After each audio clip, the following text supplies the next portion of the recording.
বন্ধুরা, অনেক ব্যস্ততার মধ্যে আজ আমি বেরিয়ে পড়লাম বারুইপুর রাজবাড়ি পরিদর্শন। এখন কি অবস্থায় রয়েছে সেটা তোমাদের সঙ্গে শেয়ার করব। বারুইপুর রাজবাড়ি, যেটি চৌধুরী বাড়ি নামে পরিচিত, ইতিহাস ঘেঁটে জানা যায় তৎকালীন বিশাল এলাকা বারুইপুর থেকে সুন্দরবন পর্যন্ত যৌতুক হিসেবে পান জমিদার বল্লভ চৌধুরী। এই চৌধুরী পরিবার পরে রায়চৌধুরী উপাধি পায়। লর্ড কর্নওয়ালিসের আমলে বিদেশি কোম্পানিকে দিয়ে রাজবাড়িটি তৈরি করেন রাজা বল্লভ চৌধুরী। এই রাজবাড়ি প্রায় 300 থেকে 400 বছরের পুরানো। সো গাইস, তোমরা সবাই কেমন আছো? আশা করি তোমরা সবাই খুব ভালো আছো, আর আমিও খুব ভালো আছি। তো আজকে আমি এসেছি রাজবাড়ি এসেছি। এখানে এটা হচ্ছে বারুইপুর রাজবাড়ি বলে। তো এখানে এসেছি, চলো তোমাদের ঘুরে ঘুরে দেখাবো এখানে এখন অবস্থাটা কেমন। তো চলো ভিতরে যাওয়া যাক।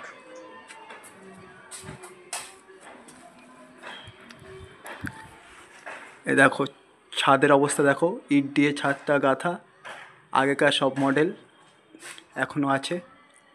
আর এদিকে একটা দরজা আছে, এদিকে অশ্বত্থ গাছে ভরে গেছে পুরো দোতলা বাড়িটা। দেখো পিছন থেকে কেমন লাগে। এবার রাজবাড়ির ভিতরের দিকে যাব। দেখো এদিকে প্রি ওয়েডিং শ্যুট চলছে হয়তো। সো গাইস, প্রথমে গেটের থেকে এন্ট্রি করে আমরা প্রথমে সামনের দিকে দেখতে পাচ্ছি একটা প্লাস্টার করা নতুন বাড়ি। তো এটা হচ্ছে আগে পুরানো বাড়ি ছিল, এখন নতুনভাবে আবার সংস্কার করা হচ্ছে। এটা সম্ভবত মনে হচ্ছে মন্দির। তো চলো সামনের দিকে যাই।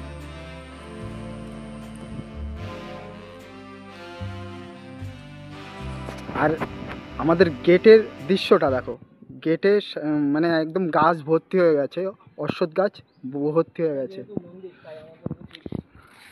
আর এই হচ্ছে, এটা মনে হচ্ছে মন্দির।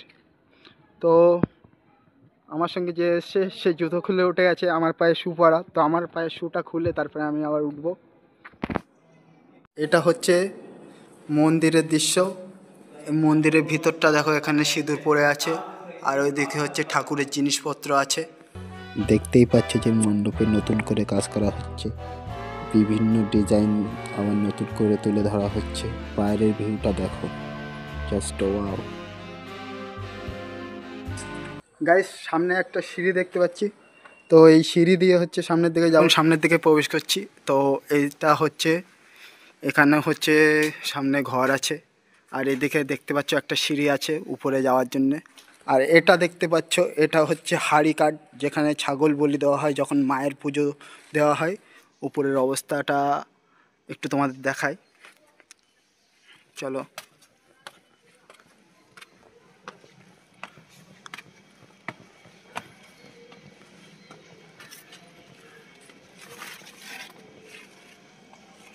এই দেখো উপরের অবস্থাটা কেমন লাগছে। আর এর থেকে বেশি ওঠা যাবে না এখন। আর এটা হচ্ছে মায়ের মন্দির। ছাদের কন্ডিশন খুবই খারাপ, ওই জন্যে ছাদে ওঠা যাবে না। আর সিঁড়ির অবস্থাগুলো তো দেখছো কেমন। আর এখানে মন্দিরে প্রবেশ করছি, তো এখন ধাপ দিয়ে উঠছি আমি। আর এই যে সামনে হচ্ছে মাকে রাখা হয়েছে, মায়ের মুখটা তোমরা দেখতেই পাচ্ছ, যে মাকে রাখা হয়েছে। জয় মা। আর আমি ঠিক মায়ের মন্দিরের সামনে দাঁড়িয়ে আছি, মা এদিকে আছে।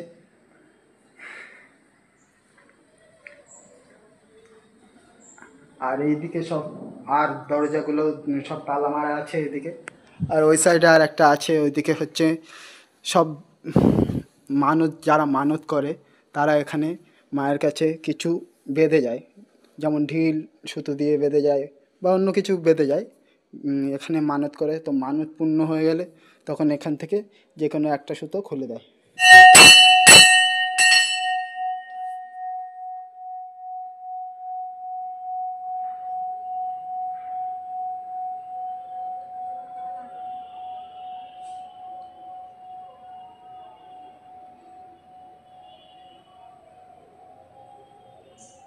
বন্ধুরা, অনেকে হয়তো জানে না হিন্দু সমাজে ঘন্টা কেন বাজানো হয়। কারণটা হলো, যখন তুমি পুজো অর্চনা করবে তখন ঘন্টা বাজালে সব নেগেটিভ এনার্জি দূর হয়ে যায়। এই জন্যে হিন্দু সমাজে ঘন্টা বাজানো হয়। আর একটা জমিদার বাড়ি বলে না, ওই দিকে আমাদের এদেরই সাজা, ওই যে রবীন্দ্র ইউনিয়ন মাঠে লালকুটি বলা হয়, সব এদেরই। ওখানে কি এখন ঢোকা যাবে? ঢোকা যাবে, যাবে না কেন? ওখানে কেয়ারটেকার আছে, কথা বলে ঢুকতে। এখানে যেরকম আমরাই কেয়ারটেকার, কিন্তু এখানে কি আমাদের এখানে গেট নেই, ওখানে গেট ফেট আছে, বুঝলে তো? মানে ওটা সংরক্ষণ করা, তাই তো? ওখানে ম্যাক্সিমাম বইয়েরই শুটিং, এটা আমাদের এখানে খুব কম। আমাদের বাড়িও শুটিং হয়, কিন্তু খুব কম। ওখানে অনেক বেশি। ওখানে তো মানে আগে থেকে তো অ্যাডভাইস করতে হবে। আপনাদের বাড়ি এটা? আমরা কাজ বাজ করি, আমরা এই মেলায় দেখাশোনা করতাম আমরা। মানে কাকুদের বাড়ি আশেপাশে এখানে, তাই তো? মানে প্রতিবেশী গ্রামের? প্রতিবেশী বলা ভুল, হ্যাঁ, আমরা কাজ বাজ করি, এই আশেপাশেই বাড়ি। আচ্ছা আচ্ছা। যে যেখানে বাড়ি যারা আছে সব আসে, দেখেন যখন যেরকম লোকজন ডাকলে বাবু হাগলে পাবে। ও, এখানে মেলাটা, যে মেলাটা হয়েছে কতদিনের জন্য হয়েছে এটা? 1 মাসের মেলা হয়েছে। 1 মাসের? বাহ। 1 মাস কি, ধরুন এই মেলায় এখনো দোকান আছে ধরুন, হুম। মানে 1 মাস হয়েছে, মতো 1.5 মাস মেলা হলো। আর আর এই কাঠের দোকানগুলো এইগুলো 12 মাস?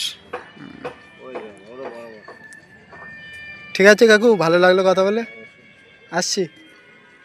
তো বন্ধুরা, তোমরা দেখতে পাচ্ছ এই যে মঞ্চটা দেখতে পাচ্ছ এই সামনে, এটা জমিদার বাড়ির, মানে রায়চৌধুরী বাড়ির হচ্ছে রাসের মেলার মঞ্চ এটা।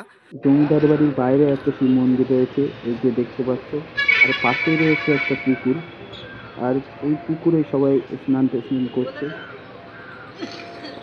আর আমার এই ভাই হচ্ছে ভিডিও করছে সামনে মন্দিরের ভিতরে। তো চলো মন্দিরের ভিতরে ঠাকুরটা দেখিয়ে দিই। মন্দিরের ভিতরে একটা শিবলিঙ্গ রাখা হয়েছে, আর মন্দিরটা তালা মারা রয়েছে। সো গাইস, ভিডিওটা এই পর্যন্ত। ভিডিওটা ভালো লাগলে লাইক, শেয়ার অ্যান্ড সাবস্ক্রাইব করবে। তো চলো, দেখা হচ্ছে নেক্সট ব্লগে।